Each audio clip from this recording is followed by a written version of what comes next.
Prontinho, pode começar. Muito obrigada. Mais uma vez, boa noite, pessoal. Vamos iniciar a nossa segunda aula, né? Da nossa disciplina de profilaxia em unidades de saúde. Vamos fazer igual fizemos na última aula. Se vocês tiverem alguma dúvida, podem abrir o microfone, sintam-se à vontade em interromper, levantem a mãozinha.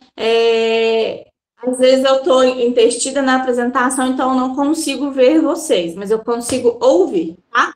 Sintam-se à vontade para interromper quando necessário, tá bom? Então, vamos dando uma recapitulada na nossa aula passada. Nós falamos um pouquinho da importância, né, da profilaxia nas unidades de saúde e hoje a gente vai continuar o nosso assunto.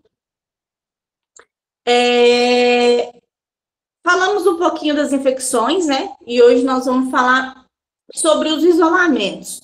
Pessoal que estava comigo no último módulo, nós conversamos um pouquinho sobre isolamento, mas eu estou à disposição se tiverem alguma dúvida, né? Então, para que serve o isolamento? O isolamento, gente, é utilizado nas unidades de saúde hospitalar, tá? Então, ou lá na UPA, paciente que chega na urgência e emergência, dependendo dos sintomas que ele apresentar e da suspeita de alguma doença, esse paciente pode ser encaminhado ao isolamento, tá? Para que serve o isolamento?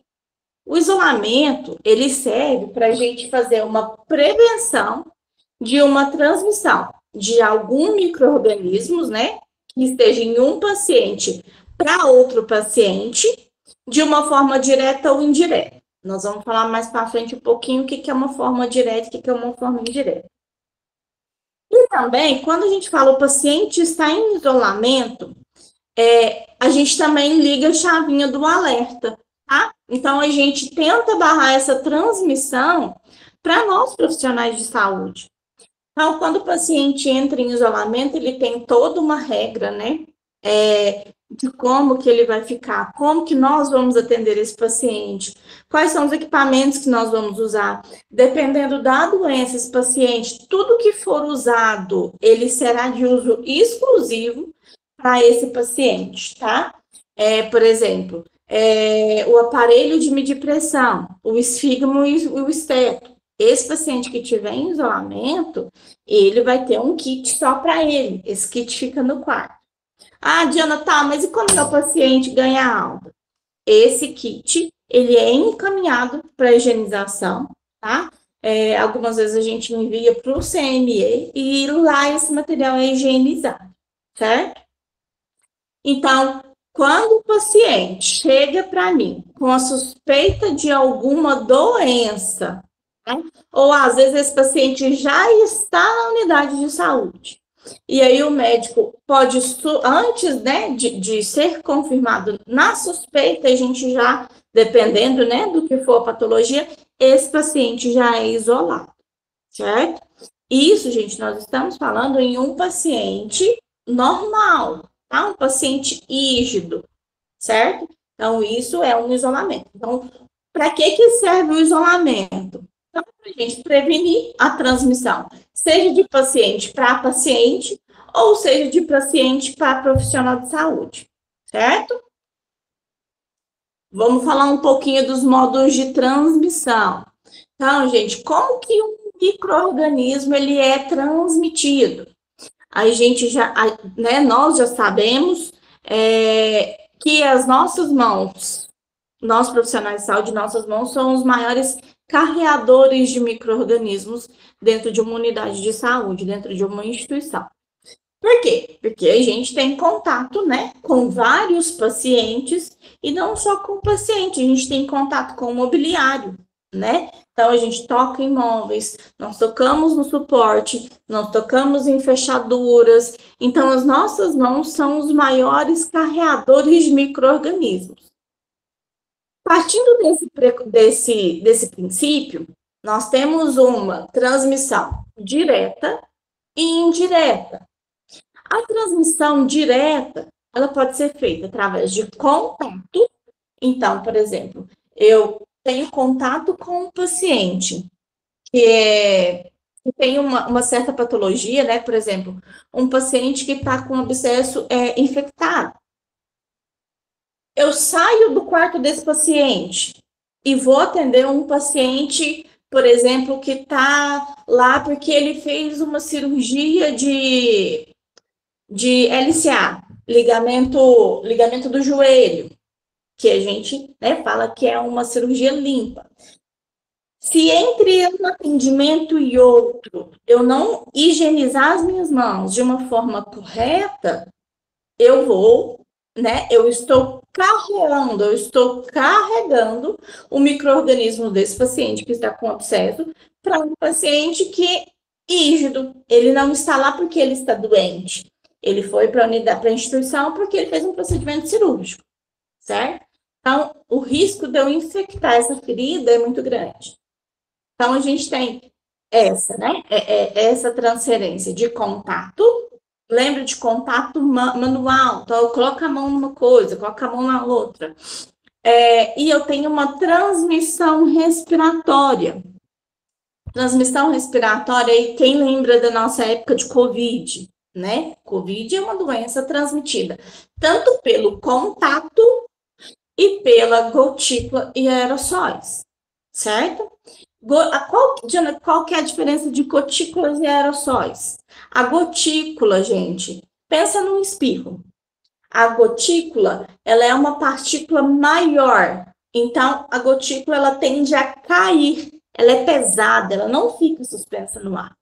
E o aerossol é uma partícula menor e ela fica no ambiente, ela fica no ar, certo?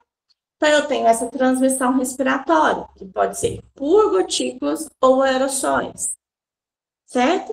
E eu também tenho uma exposição a líquido ou a sangue ou a outros líquidos corpóreos que estejam infectados por alguns micro-organismos. Por exemplo, eu tenho a transmissão de HIV por contato direto do sangue contaminado, certo? E a gente tem essa transmissão indireta. Essa transmissão indireta é por um veículo inanimado. O que é um veículo inanimado? São superfícies, são artigos hospitalares, no caso de, por exemplo, uma comadre, um papagaio. A gente tem os equipamentos. Então, todo equipamento dentro do hospital, eu usei num paciente, por exemplo, um termômetro. Eu usei num paciente, automaticamente, imediatamente após o uso, ele tem que ser higienizado. Mas isso depende muito também da sobrevida que esse micro-organismo tenha. A gente tem micro-organismos que vivem fora do corpo humano até 48 horas. E eu tenho alguns micro-organismos que fora do corpo ele dura lá 1 minuto. Então, depende muito do tipo desse micro-organismo que a gente está falando, tá? Dúvidas, gente? Aqui no nosso modo de transmissão, direta e indireta.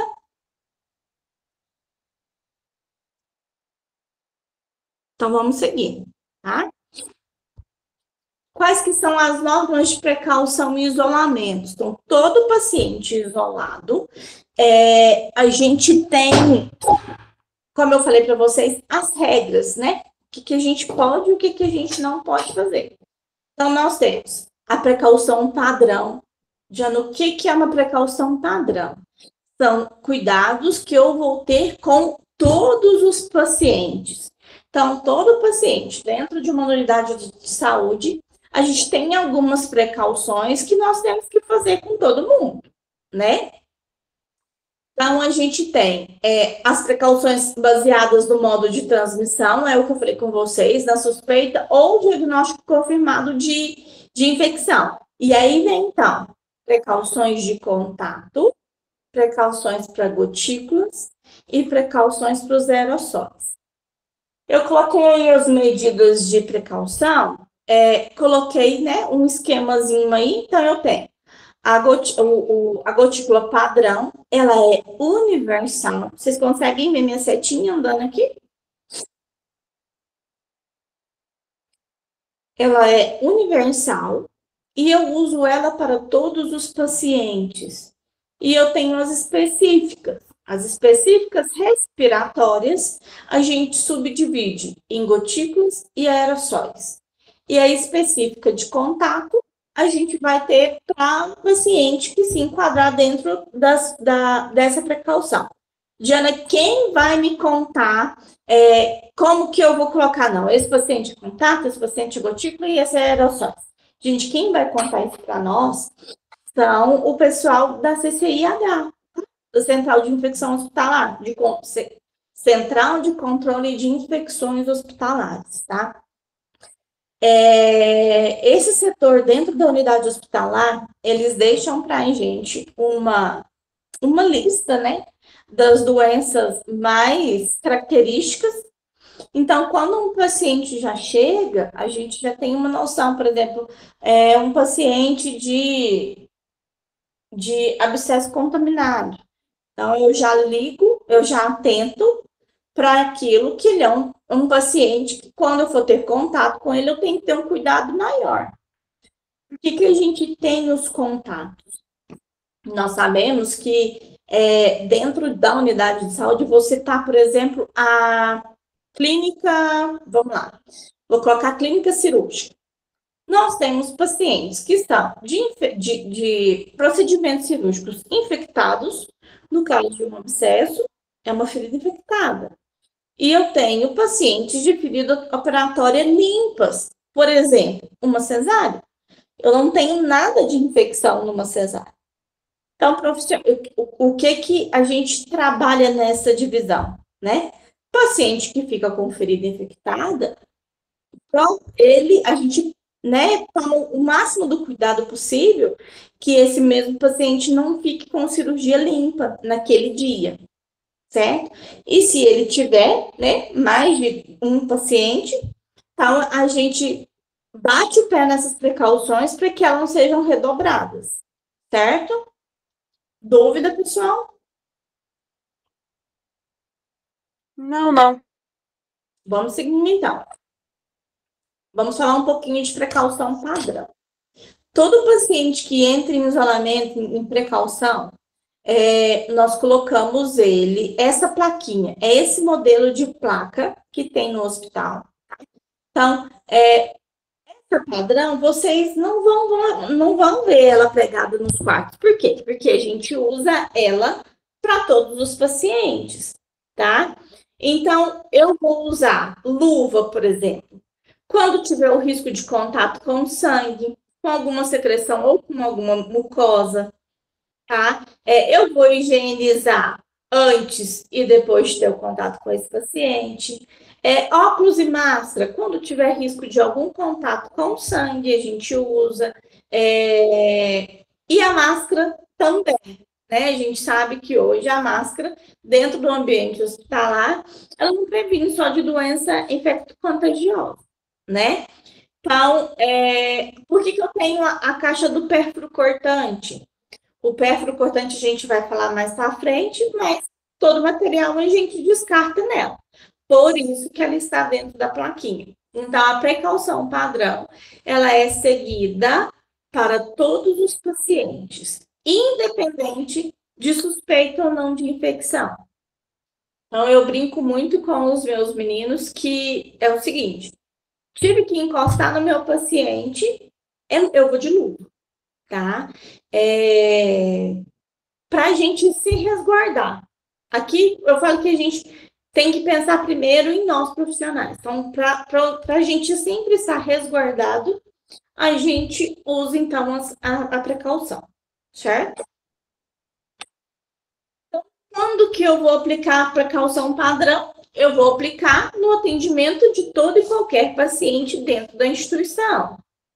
Quando eu for manipular algum artigo, algum equipamento contaminado ou suspeito de contaminação, por exemplo, eu preciso de pegar uma comadre, eu preciso de pegar um papagaio, eu vou colocar minhas luvas, certo? Eu preciso de manipular a cama do meu paciente, eu preciso de movimentar o meu paciente de um lado para o outro, trocar de decúbito, eu vou estar de luvas, certo? Luvas e máscara. Então, quando eu tiver o risco de contato com sangue, Claro, né, gente? Aqui a gente fala muito da questão do funcionar paciente. Eu falo que, infelizmente, hoje, a gente vê muito profissional funcionando paciente sem luva. Aí, muitos, quando você questiona, eles falam que é por questão do tato. Gente, o tato, ele é treinável, tá? Então, treinem o tato de vocês para sentir né, a veia, o acesso muscular com luva, para nossa segurança mesmo, tá? Então, todos os líquidos corpóreos, então, vou desprezar diurese, luva, tá, gente? Secreções ou excreções, exceto suor, tá? Mas que estejam com sangue visível ou não. Vou tocar no meu paciente, seja a pele íntegra ou não íntegra, eu vou de luva. Vou tocar em mucosa, então vou higienizar a boca, de luva, tá, gente? Então, muito cuidado, muita atenção nessa questão da precaução padrão. Vamos falar um pouquinho de precaução de contato, tá? A precaução de contato, gente, por exemplo, o meu paciente ele vai estar em um quarto separado. Porém, se esse quarto, lá fala, ó, quarto privativo, beleza. Diana, mas eu tô com um hospital lotado, eu não tenho quarto só para esse paciente. O que eu posso fazer? Pegar dois pacientes com a mesma, né, com a mesma patologia, por exemplo, uma infecção de urina resistente, né? Eu pego e coloco os dois no mesmo quarto, porém com uma distância de no mínimo 1 metro cada cama, tá? Então, o paciente que tem precaução de contato, automaticamente eu tenho que ter a porta desse quarto identificada, tá? Diana, mas por quê? Porque eu sei que ali eu tenho que ter precauções diferentes assim, né? Quando eu for encostar nesse paciente, eu tenho que estar paramentado, certo? Então, a gente vai fazer higienização antes e após o contato com esse paciente. Aqui, eu já uso o avental, tá? Diana, avental ou jaleco é a mesma coisa, tá, gente? Só que aqui hospital do SUS, a gente sabe que eles não fornecem avental descartável, tá? Muito difícil ter um hospital hospital público com avental descartável. Porém, a gente tem o que a gente chama de capote. O capote ele é um avental de tecido, tá? Pessoal, você tem um paciente com precaução de contato, toda vez que você pegar o plantão, você vai trocar esse avental, certo? Eu já vi avental ficar aí, como se diz, eles têm um suporte que a gente coloca no quarto, ficar aí dois plantões dentro, tá?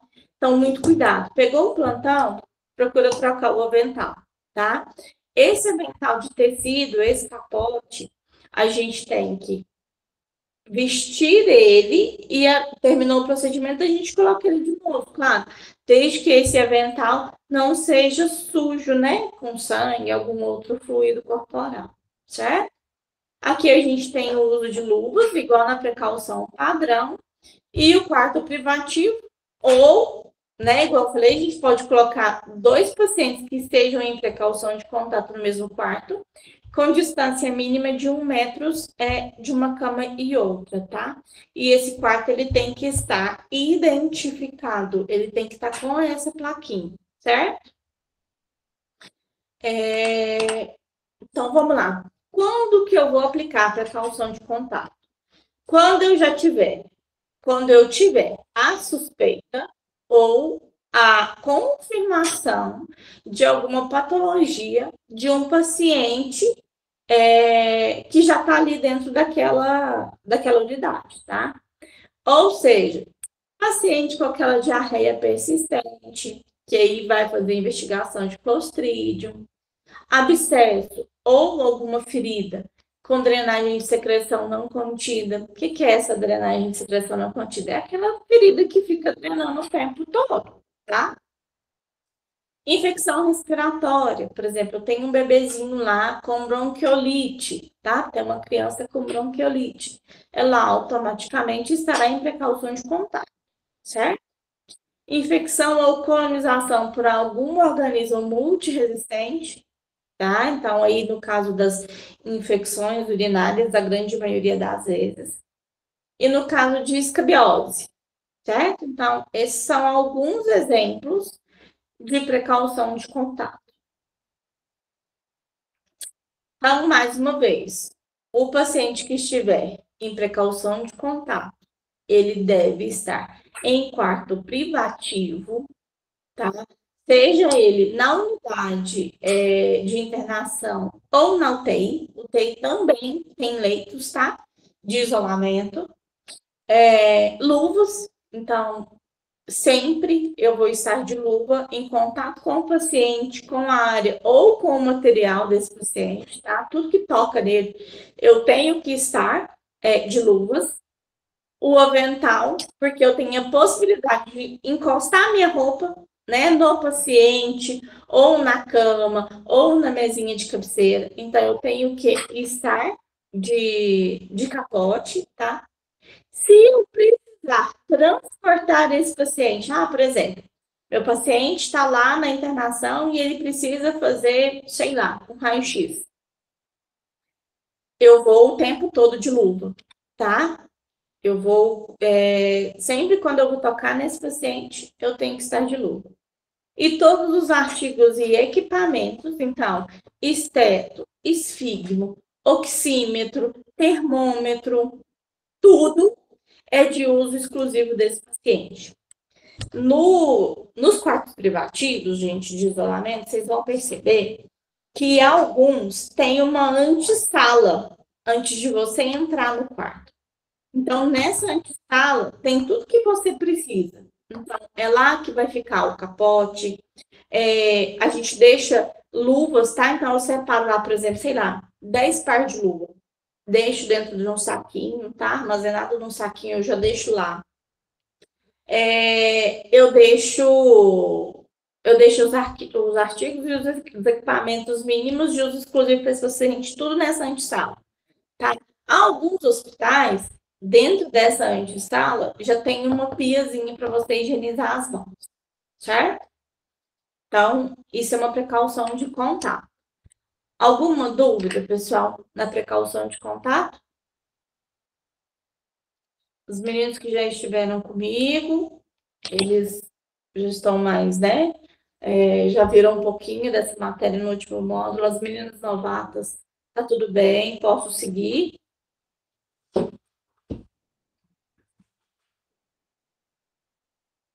Então, vamos lá. Vamos falar um pouquinho de precaução para gotículas, tá? A precaução para gotículas muda um pouquinho, tá? Então, quando que eu vou ter um paciente com indicação de precaução de gotículas? Quando esse paciente tiver a suspeita, né, ou a confirmação de doenças respiratórias, né, que possam ser transmitidas. Por exemplo, meningite bacteriana, coqueluche, difteria, cachumba, influenza, rubéola, são alguns exemplos, tá, de doenças. Então, quando eu não tenho um quarto privativo só para esse paciente, eu posso colocar 2 pacientes que tenham a mesma patologia, por exemplo. Eu tenho 2 pacientes com meningite bacteriana. Eu posso colocar os 2 no mesmo quarto, mas tem que ser o mesmo micro-organismo, tá, gente? Eu não posso pegar uma meningite e uma influenza e colocar no mesmo quarto, certo? Por quê, Diana? Porque são patógenos diferentes. Então, se eu tiver 2 meningite, eu posso colocar. Se eu tiver 2 influenza, eu posso colocar. Diana, não tem. Eu só tenho esse paciente com meningite, então ele vai ficar sozinho.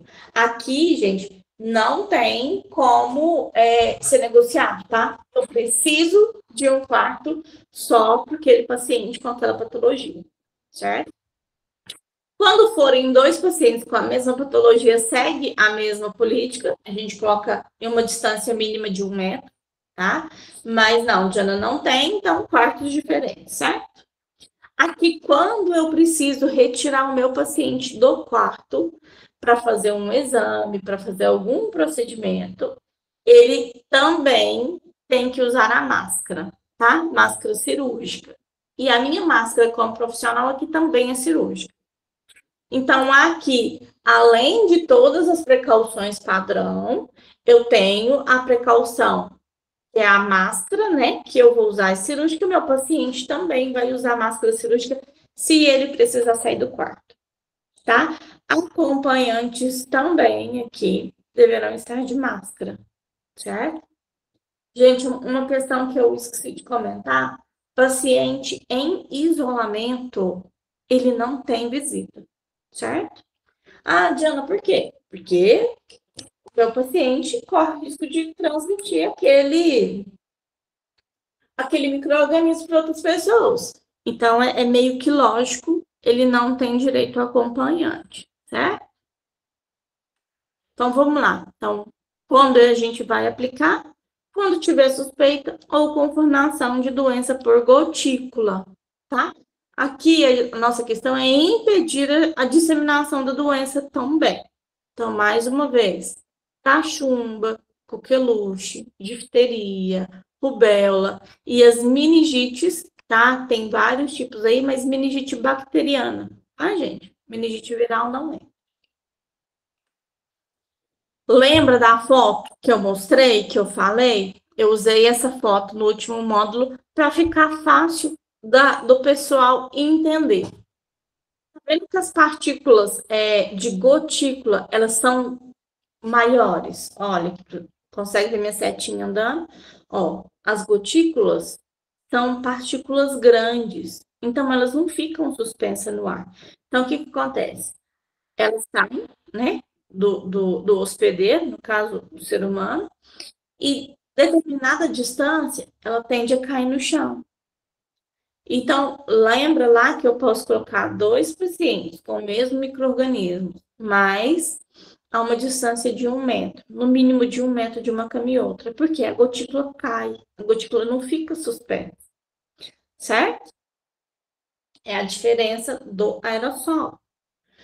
Então, vamos falar um pouquinho do aerossol. Gente, toda vez que eu falar em aerossóis, eu vou lembrar de quem? Covid, tá? Diana, é só Covid que é precaução de aerossol? Não, mas eu brinco que o Covid está fresco, né? Fresco na nossa memória.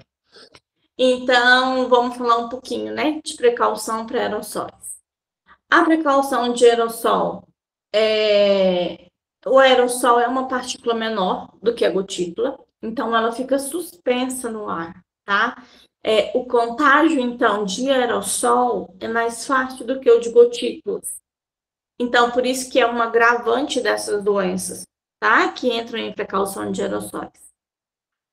Como na precaução padrão, a gente sempre vai higienizar a mão, né? Antes e depois do contato com o nosso paciente. Aqui, o quarto privativo, além dele ser identificado, a porta desse quarto deve sempre ser fechada, tá? Essa porta não pode ficar aberta, de forma alguma.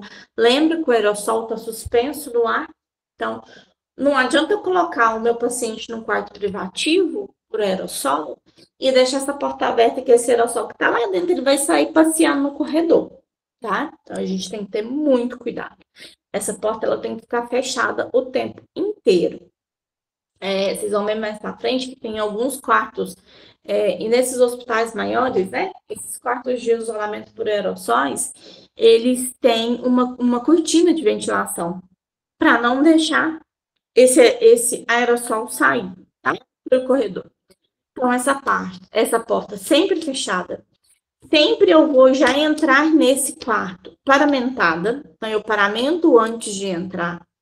Nós, profissionais, nós usamos a máscara N95, tá? Ela é uma máscara mais grossa do que a cirúrgica. Alguns fornecedores, eles fazem essa máscara com filtro, tá? Eu brinco que ela é uma máscara mais cara, ela é mais cara do que a cirúrgica, e como ela tem um potencial de vedação muito grande, vocês devem lembrar aí dos profissionais que trabalharam no Covid, com o prazo, com o tempo que você vai ficando com ela marca a gente mesmo, tá? Por causa dessa vedação. porém ela é uma máscara segura, tá, gente? Então, dependendo do ambiente que você for trabalhar, usem a N95, tá? Então, aqui, o quarto privativo, então, assim, eu até posso colocar mais de um paciente no mesmo quarto, mas com o mesmo patógeno, tá? O mesmo micro-organismo, porém não é muito usado. Aqui a gente coloca, igual no caso de Covid, a gente colocava, né? Fazer aquela ala Covid, porque tá todo mundo contaminado com o mesmo vírus, tá? Então, mas se tiver, a gente coloca um paciente em cada quarto. Paciente com suspeita de tuberculose resistente. Eles não podem dividir o mesmo quarto, tá? Com outros pacientes que estejam com tuberculose, por questão de segurança mesmo, tá? Aqui, o meu paciente, eu tenho que transportar ele o mínimo possível, tá? Só quando, assim, não tem jeito mesmo, esse paciente tem que fazer algum procedimento, então ele sai do quarto com máscara cirúrgica, tá? Mas, assim, de preferência, o meu paciente não sai do quarto. E aqui também, meu paciente não tem direito a visita, tá? Então, a grande maioria dos hospitais não deixam visitas. Na época do Covid, era proibido até acompanhante, tá? Então, ficava com acompanhante só criança mesmo. Agora deu uma melhora. Então, vamos lá. Quando que eu vou aplicar a precaução de aerossol? Quando o meu paciente tiver a suspeita ou confirmação de alguma doença, tem uma tabela também, tá? Com essas doenças. Então, por exemplo, além do nosso querido Covid, né? A gente tem tuberculose, seja ela pulmonar ou laringe, tá? Bacífera. O sarampo, que está erradicado aí há um tempo, né? Varicela e herpes zoster disseminado, tá, gente? Herpes zoster, para quem não sabe, ele é causado pelo mesmo vírus da catapora, tá? E aí ele é modificado e ele se apresenta como herpes zoster, tá? Então, aqui, quarto privativo obrigatório, sempre com a porta fechada, tá? Aqui a gente tem um sistema em alguns hospitais, em aqui em Araxá eu não vi, tá? Mas esses grandes centros, em alguns hospitais, tem esse sistema de ventilação com pressão negativa.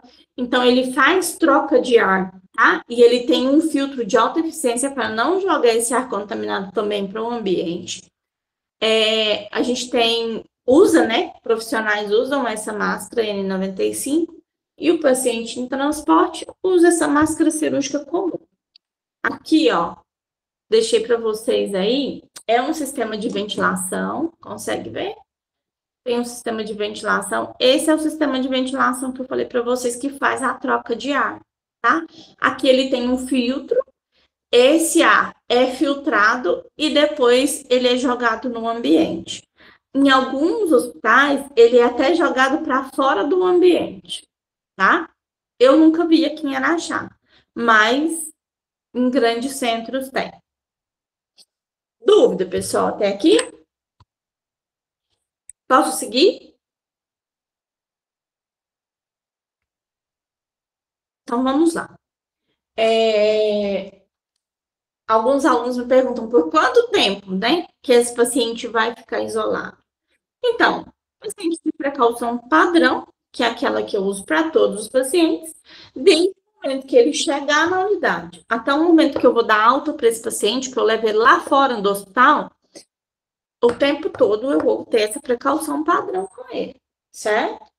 E o meu paciente, que entra, né, baseado na transmissão do patógeno, seja ela por contato, gotícula ou aerossol, depende do período de transmissibilidade desse paciente, desse micro-organismo. Por exemplo, Covid, a gente sabe que, lembra quando fazia o isolamento lá?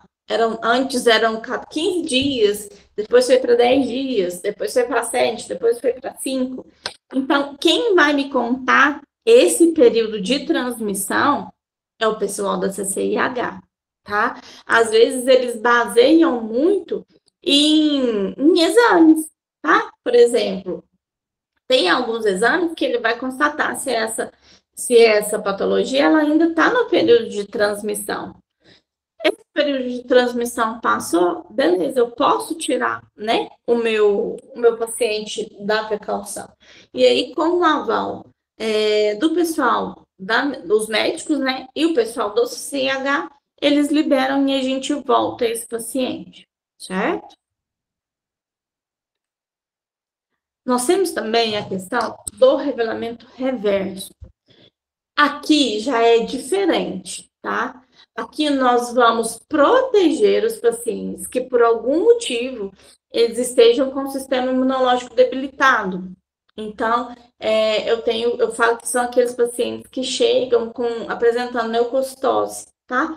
Por exemplo, acontece muito em paciente oncológico, tá? Então, paciente que está fazendo quimioterapia, paciente que fez transplante de medula, pacientes queimados graves, paciente com caso de leucemia. Então, aqui a gente tenta barrar o micro-organismo para ele não chegar nesse paciente. Porque se o meu paciente ele já está com o sistema imunológico debilitado, e eu levo, por exemplo, uma bactéria multiresistente para esse paciente, o organismo dele não tem como lutar contra essa bactéria. Porque o sistema imunológico dele já não está funcionando.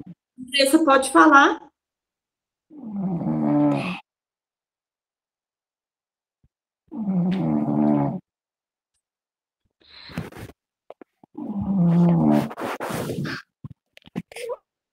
Vamos continuar então.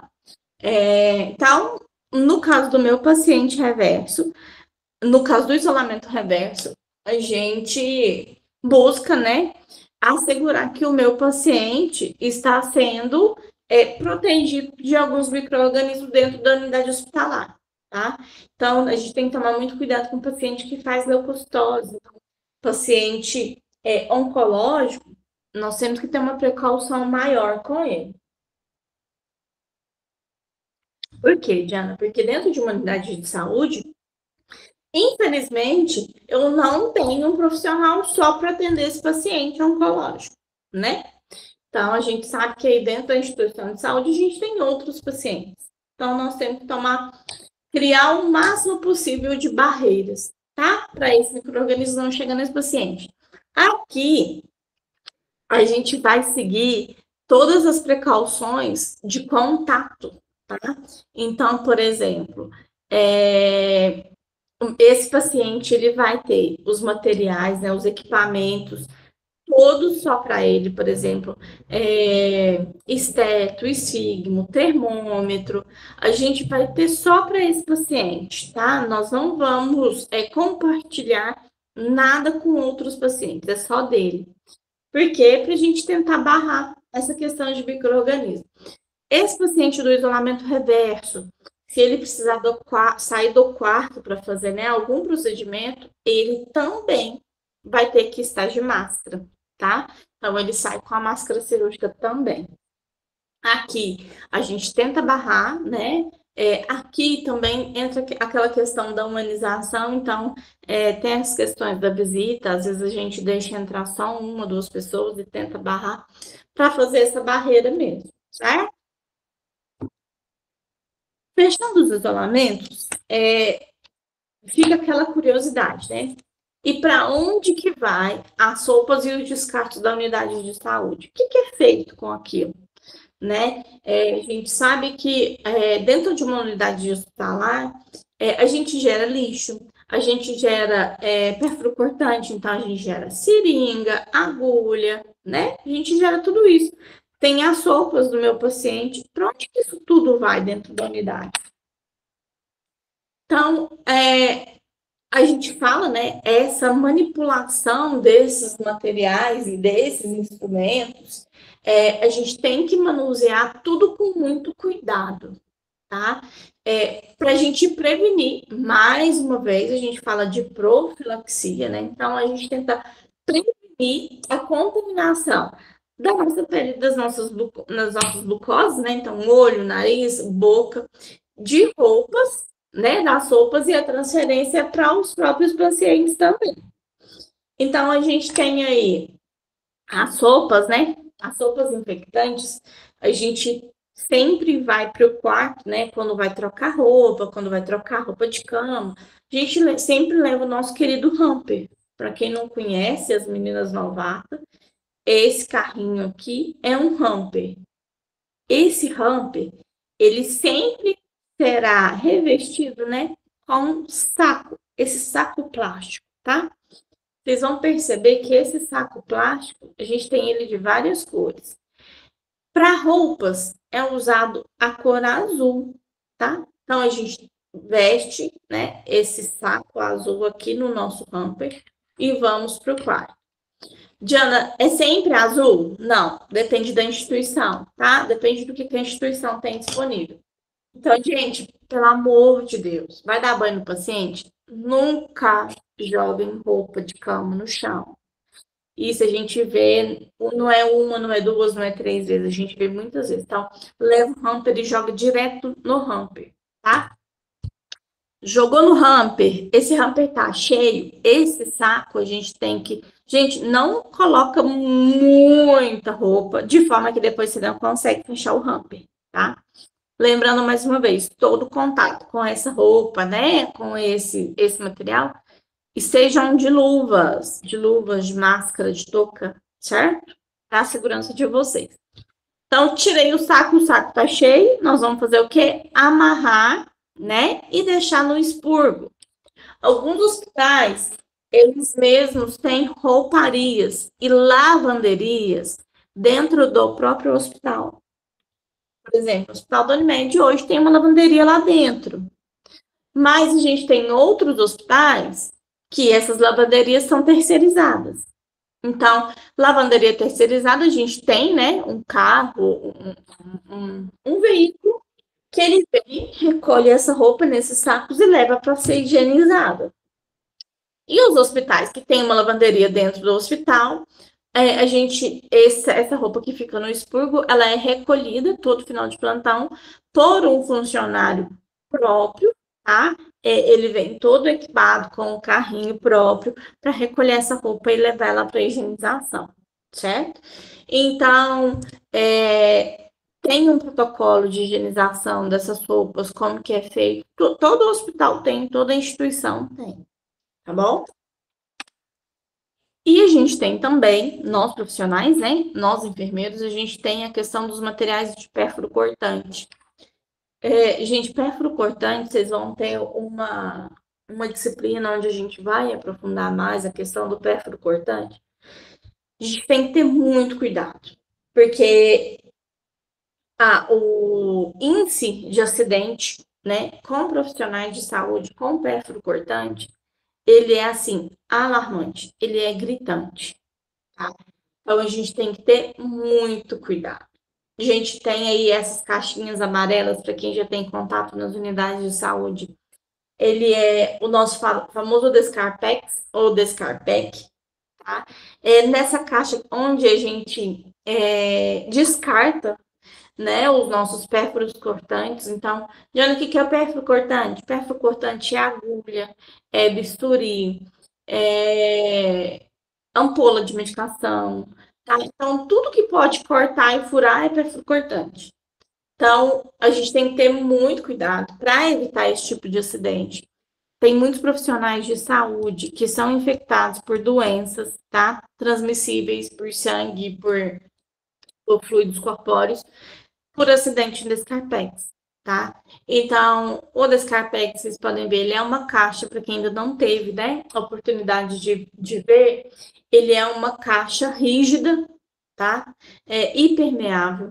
Ele tem que ficar próximo de onde a gente vai manipular material, por exemplo, vou diluir uma medicação. Chega primeiro no posto, dá uma olhada no ambiente, dá uma olhada onde que é a sua Licença, bancada. professora Diana.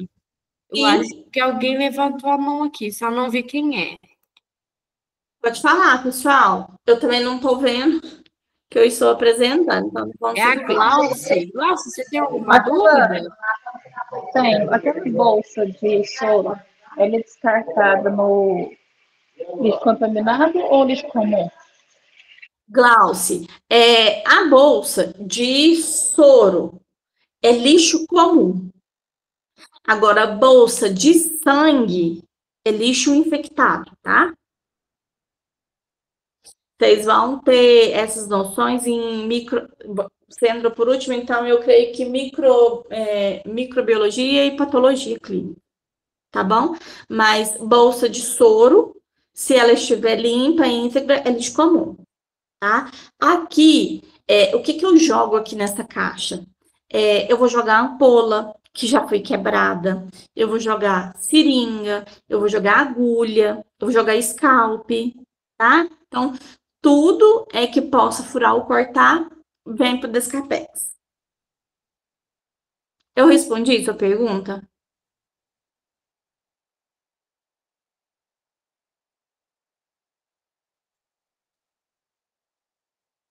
Beleza. Então, vamos seguir.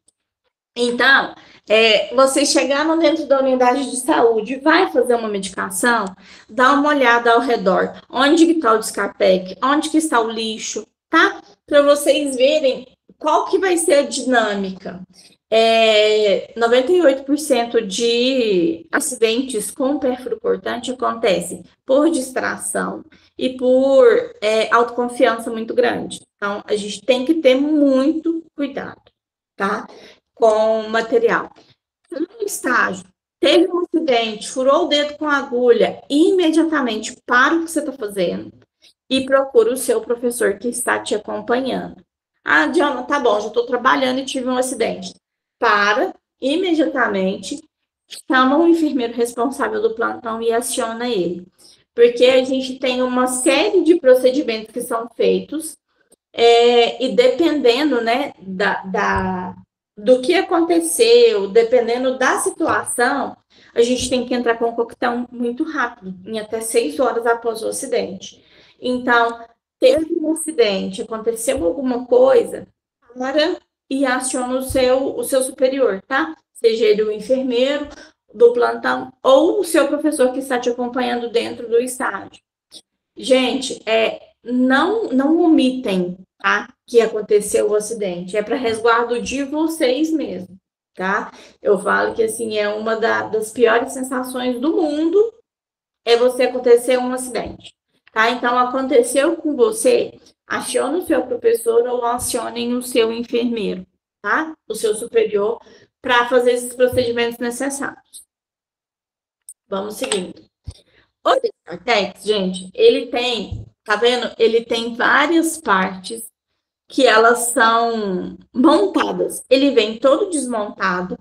E quem são os responsáveis por montar esses materiais somos nós, profissionais de saúde. Então, nós enfermeiros. Então, ele vem uma caixa, a gente monta o fundo dessa caixa. Ele vem com esse saquinho aqui e essas outras partes. Isso vem tudo desmontado, tá?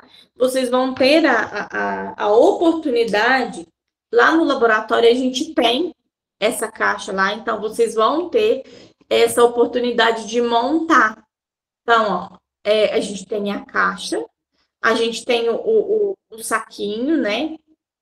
Esse saco plástico, ele é uma forma de revestimento, tá? Ele tipo como se ele impermeabilizasse essas outras partes que vão dentro dele, tá?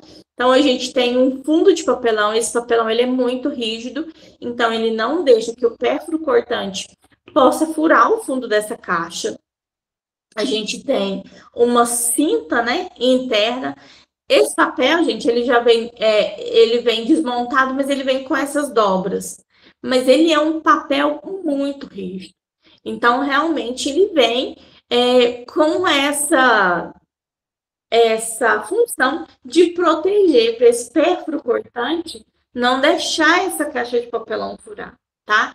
E a gente tem ainda uma bandeja interna, que ela vai aqui dentro, que ela é contra vazamento de líquido. Então, por exemplo, eu joguei uma seringa com, sei lá, um resto de sangue, ela vem com essa bandeja para não deixar escoar. Gente, vale lembrar. Vocês estão vendo que aqui, ó, o Descarpec tem uma linha tracejada? Vocês conseguem ver minha setinha? Aqui, ó, ele tem uma linha tracejada. Vocês conseguem ver? Conseguem identificar? Essa linha tracejada, ela me mostra a capacidade máxima do meu Descartec. Então, gente, pelo amor de Deus, não deixem o Descartec de vocês encherem, da unidade que vocês trabalhem, encherem tanto ao ponto que vocês consigam visualizar aqui em cima nesse furinho a seringa, a ampola, tá? É segurança nossa, é segurança do profissional de enfermagem. Então, dê uma olhada no Descartec. Você já visualizou que ele está aqui nessa listrinha tracejada? Fecha esse Descartex. A gente fecha ele igual tá aqui fechadinho, tá vendo? Eu venho com aquela fita adesiva, eu fecho ele, a fita pegando de cima embaixo, passo no fundo, dou umas 3 voltas de um lado, umas 3 voltas de outro. Aqui a gente identifica quem que foi o profissional que fechou, que lacrou, o dia e a hora. E aí, o que que eu faço? Ele tem 2 alcinhas, gente. Vai pegar o Descartex é nessa alcinha. Não tem esse negócio de pegar no lado e pegar no fundo, não. É na alcinha, tá? Então, a gente pega nessa alcinha e coloca ele no expurgo. E a partir daqui, o pessoal da limpeza pega essa caixinha e vão levar para o descarte, certo? Diana, por que que é importante a gente fechar esses Descartex de maneira correta?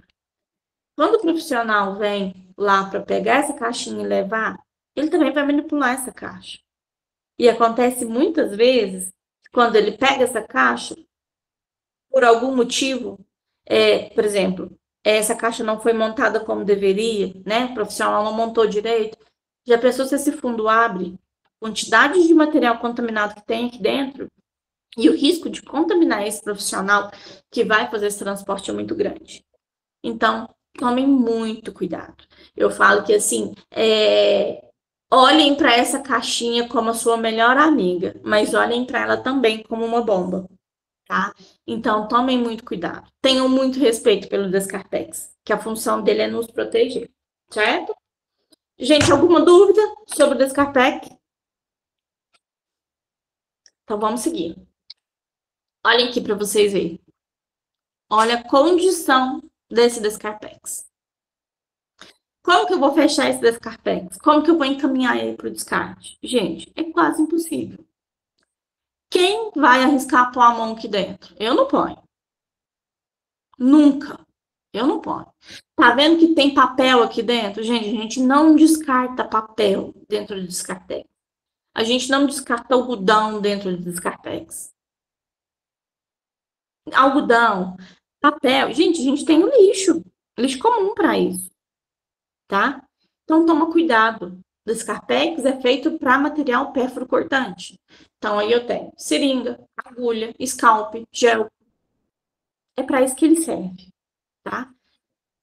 A gente tem esse Descartex também na cor laranja. Na cor laranja, a gente coloca ampola, tá? Aquele frasco com ampola, a gente coloca dentro dele. A gente não joga dentro desse amarelo, tá? Então, se atentem ao Descartex. Descartex é feito para material pérfuro cortante, tá? Lembrem, olhem para ele com muito respeito, mas tenham cuidado como se fosse uma bomba, tá? Uma granada. Eu brinco que ele é igual uma granada. Aqui dá para vocês verem com mais detalhe a linha tracejada. Consegue ver aqui? Tem uma linha tracejada, então o limite desse Descartex é essa linha. A gente não deve deixar ele nunca encher desse jeito. Belezinha? Vamos seguir. Vamos falar um pouquinho da nossa querida higienização das mãos. Pessoal, a higienização das mãos, há um tempo atrás, a gente falava lavagem das mãos, porém, lavagem é um termo muito raso, né? Para a questão de higienização das mãos. A gente sabe que higienização das mãos não é simplesmente, sei lá, coloca sabonete, lavar a mão de qualquer jeito, tá? O pessoal que já estava comigo sabe disso. a gente falou um pouco, né, na outra aula. Como no início dessa aula eu falei um pouquinho da higienização das mãos. Eu falei, nossas mãos são os maiores carreadores de micro-organismos. Aqui também entra um pouquinho a questão de adorno. Então, muito cuidado aí com as unhas de géis extravagantes, cheias de pedrinhas, cheio de a unha grande, né? Que aquilo ali vira um depósito de micro-organismos, tá? É a questão dos adornos aí, os anéis e alianças. A gente higieniza nossas mãos, mas com o uso de adorno, embaixo daquilo ali vira uma colônia, né? Dos nossos queridos micro-organismos. Então, vamos falar um pouquinho, né? A gente sabe das IRAs. As IRAs são infecções relacionadas à assistência à saúde, né? Ela é um problema de saúde pública, porque, né, a grande maioria dessas doenças infecto-contagiosas, ela tem uma alta morbidade e mortabilidade, tá? E elas repercutem direto na segurança do nosso paciente. Então, já foi comprovado que a higienização das mãos é o método mais eficaz e mais barato, né, nessa questão de contaminação dos nossos pacientes. Por isso ela é tão importante, por isso a gente bate sempre nessa tecla de higienização das mãos. Eu brinco assim, nós vivemos, né, dentro de um ambiente, dentro das nossas instituições hospitalares. É um ambiente totalmente contaminado. Então, essa fotinha que eu coloquei aí para vocês, se a gente pudesse, né, ver os micro-organismos a olho nu, seria mais ou menos isso aí. Então, para todo lado que você olha, está tudo contaminado. A gente, às vezes, simplesmente ir lá e apertar um botão do monitor, você não sabe quantos micro-organismos tem naquele botão, né? Então, a gente começa a prestar atenção nos nossos pequenos atos para tomar esses cuidados. Mais uma vez, gente, quando eu falo de cuidado, não é o cuidado somente com o meu paciente, é o cuidado comigo, é o cuidado com os meus, com a minha família, com os meus filhos, né?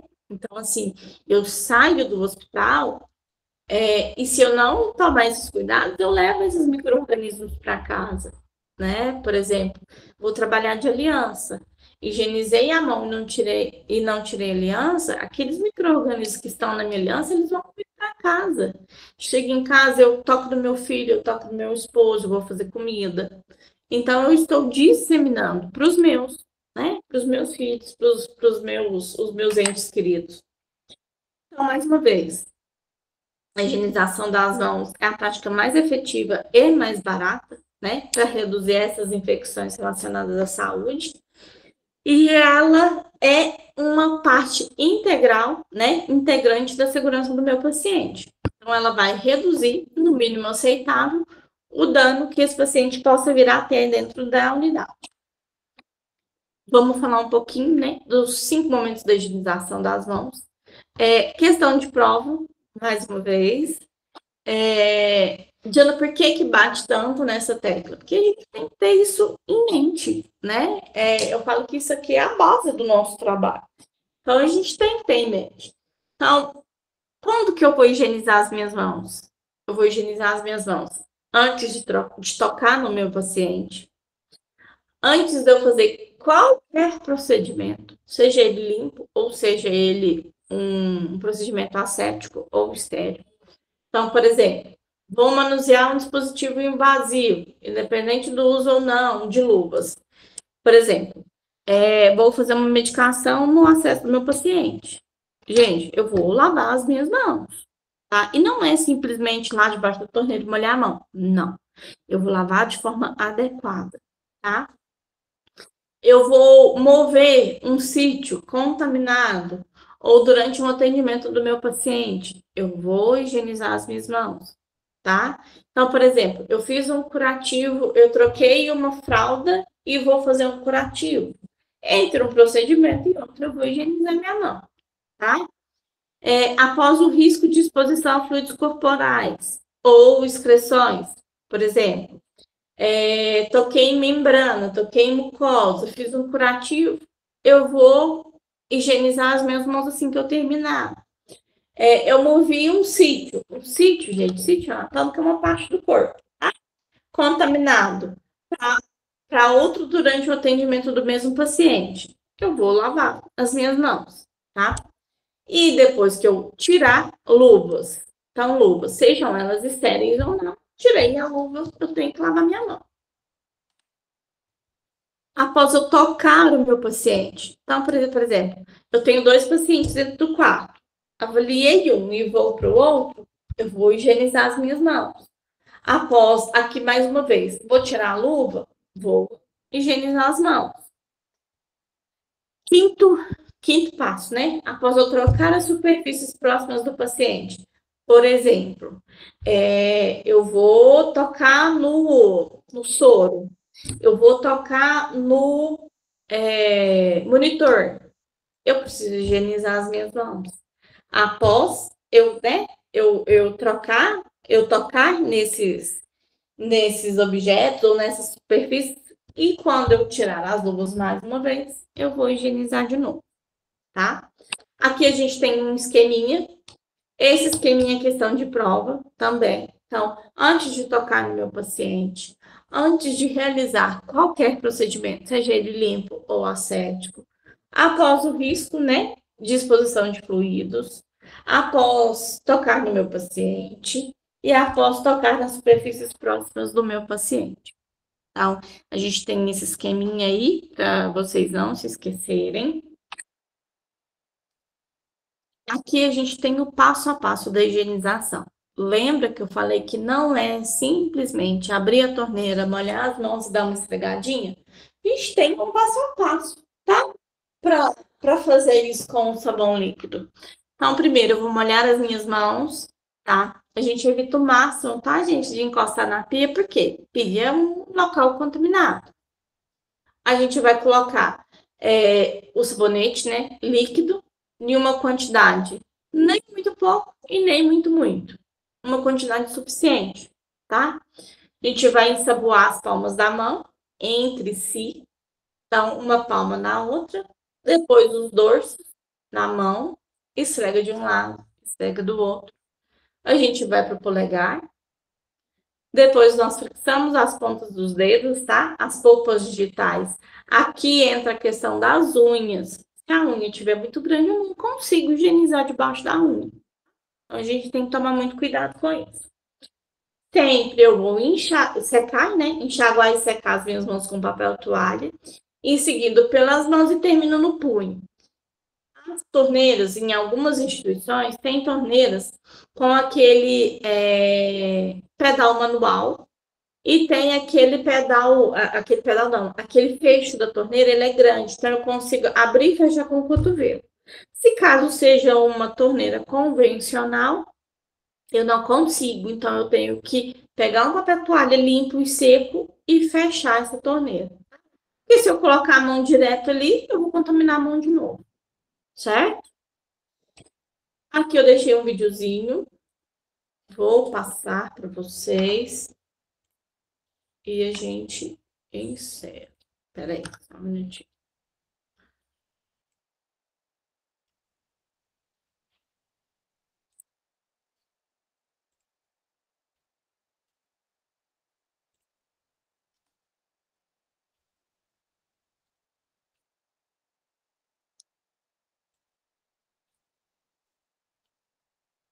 Como higienizar as mãos com água? Procedimento preliminar de 60 segundos. Com água. Aplique na palma da mão para cobrir todas as superfícies. Ensaboe as palmas das mãos. Esfregue a palma de mão oposta oposta, entrelaçando os dedos. Entrelaça os dedos e esfregue esfregue o polegar na palma da mão oposta. Esfregue as pontas dos dedos contra a palma oposta. Enxague bem as mãos com água. Seque as mãos até descansar. Contato manual, fechamento, utilize papel toalha. Horas baixas.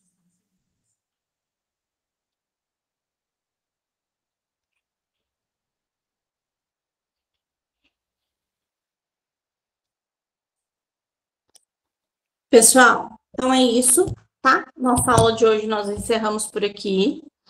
Na próxima semana, eu precisei alinhar com a Júlia, tá? Então, ao invés da nossa aula ser na quinta-feira, ela vai ser na terça-feira, às 19 horas. Eu espero vocês por aqui. E aí a gente encerra, tá bom? E voltamos. E a prova vai ser no dia 7, tá? Pode falar, Maria. Não é Maria, não, professora, é Valquíria, é porque eu vim meio ainda, né? Professora, a prova vai ser online ou vai ser na escola? Valquíria, vocês vão ter que ir com a Júlia. Às vezes a Lívia sabe contar pra gente, mas eu creio que deve ser presencial, tá? Tá bom. Sabe? Eu acho que a prova vai ser EAD. Eu vou confirmar com a Júlia e até amanhã eu mando para vocês lá no grupo de enfermagem se vai ser presencial ou EAD, certinho? Muito obrigada, Lívia. Pessoal, alguma dúvida sobre o nosso conteúdo de hoje? As meninas novatas que entraram por último. Por favor.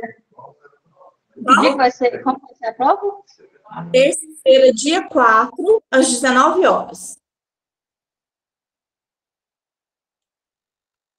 Pessoal, do conteúdo, alguém tem alguma dúvida?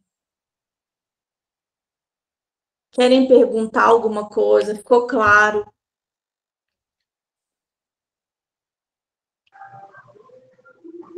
Ai, gente. Coisa.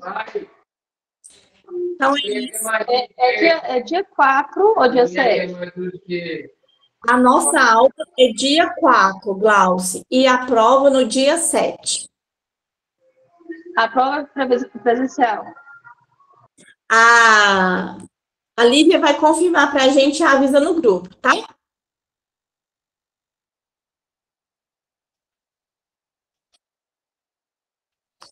Mais alguma dúvida, pessoal? Meninas que entraram agora, tudo certo? Tá dando para acompanhar?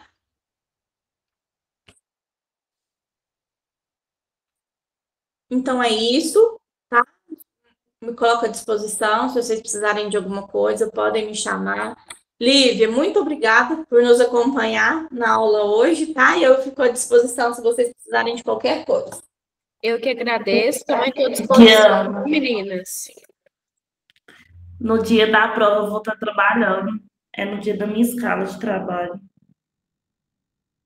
Andressa, aí depois, qualquer coisa, você manda uma mensagem para a Júlia, tá? Ou até para a Ana mesmo, para ver se ela consegue ajudar vocês. Porque como é AD, eu não sei como funciona. Tá bom. Pessoal, então um abraço. Nós encerramos por aqui. Até na terça-feira. Ótima noite para vocês, pessoal.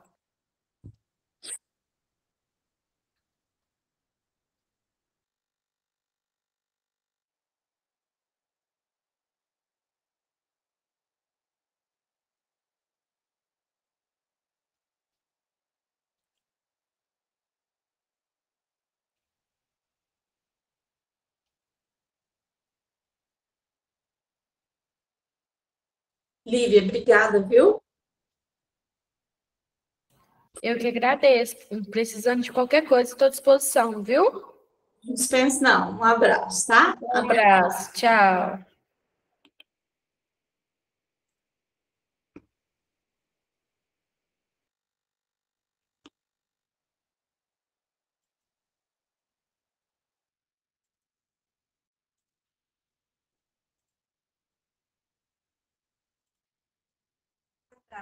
Deu para ver, Elaine, que vai fazer o quadrado, vai ter as duas margens laterais e a primeira linha de cima e a lá de baixo. tá bom? Aí, conforme vai passando, né, eles vão acostumando e eles mesmos que vão fazendo. Tá? Se quiser já mostrar, é uma habilidade que eles depois acostumar. Beijo, menina.